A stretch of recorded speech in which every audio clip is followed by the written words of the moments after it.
As you all know by now, J.J. Abrams will be directing Star Wars Episode 7. The announcement came just a few short months prior to the release of J.J.'s next Star Trek movie, Star Trek Into Darkness. John previously made the observation that the ramification has been that whenever J.J.'s name comes up, people talk Star Wars and not the upcoming Star Trek, and wondered if the timing of all this was an effort on Disney's part to mess with Star Trek.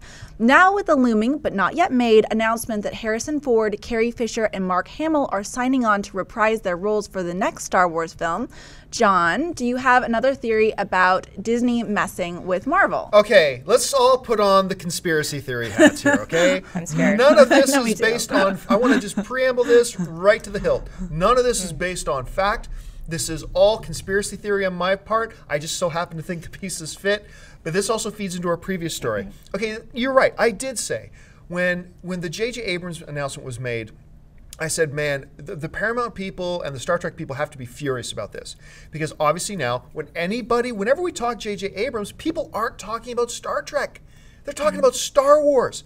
That has got to infuriate. I would be furious. That's got to infuriate them. Yeah. And now we've been talking about, okay, look, it's clear that Harrison Ford, Carrie Fisher, and Mark Hamill are all coming back. We know this, but they haven't made the official announcement yet.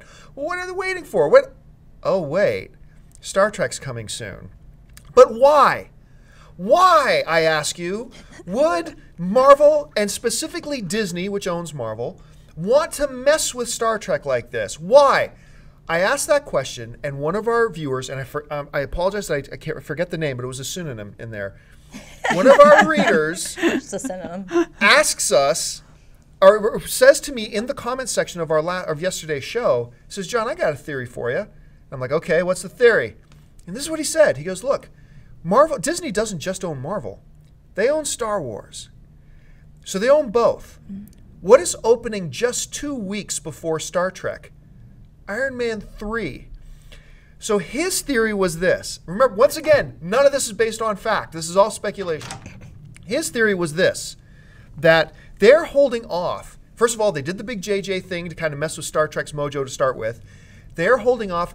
They're going to wait to the last minute to make the official announcement of Harrison Ford, Carrie Fisher, Mark Hamill. They're going to have a big event down at the Garment's Chinese. They're going to have all the 3 stars there, surrounded by 100 stormtroopers, and they're going to make the big announcement and kill any publicity for Star Trek at that point to try to make Iron Man have longer legs past the 2 weeks. Look, I'm not saying I'm completely buying into that. I'm just saying, commenter, awesome theory. It's good to, I don't, Amy Rose, look, are we really stretching here, or do you smell shades of possibility here? I don't know. I mean, there's always shades of possibility, but I definitely don't think maybe there needs to be this big elaborate theory. Star Wars versus Star Trek. First of all, when that news first hit, J.J. Abrams, I want both to coexist. I love both of these franchises so much. So I really made, the whole dialogue between which one is better at the front and center, because obviously it's one director, similar visions for different properties, whatever. But I don't know if it's this big elaborate conspiracy theory. The thing about Star Wars is it's so up in the air right now. There's not a lot of details. So everyone wants to know, what is our beloved property? What is it going to turn out? Are we going to get the original characters back? It's so in flux right now that of course that's going to be the more discussed about. But, Star Trek comes out in May, right? And I'm so excited about that. We saw the 8 minutes preview of IMAX, which was great and beautiful. Awesome. And I love the cast, Zachary Quinto, Chris Pine. I think they did a really good job. So I'm really excited about that. But Star Wars, especially with the prequels, the bad taste of those prequels in our mouth for many of us, not all, we want kind of, to redeem that. So we just want to make sure that is in good hands right now, Yeah, I think it makes us hungrier all the more, but I don't know, man. But like you said yesterday, the fatigue of the Star Wars, we just want concrete confirmation. I just wouldn't doubt if it was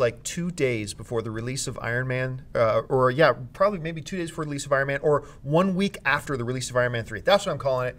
1 week after the release of Iron Man 3, which will be 1 week before the release of Star Trek, Marvel and Disney's going to come out and do this big press event to bring all the thunder to them. But it's Paramount too with Star Trek. They could step it up a little bit. They could, but man, they're behind the 8 ball, and it's too bad because I'm so looking forward to Star Trek. I'm excited for all 3 of them. So I don't think one will diminish that. Like, I'm looking forward to all 3 of them. But they're definitely trying to upstage. They're definitely trying to upstage. Hey guys, if you like this video, make sure to stop what you're doing and subscribe to our AMC Theaters YouTube channel to keep up to date on all the movie news, editorials, and our AMC Movie Talk Show. Also, make sure to follow us on Facebook and Twitter to hear about all our special promotions, contests, and prize giveaways.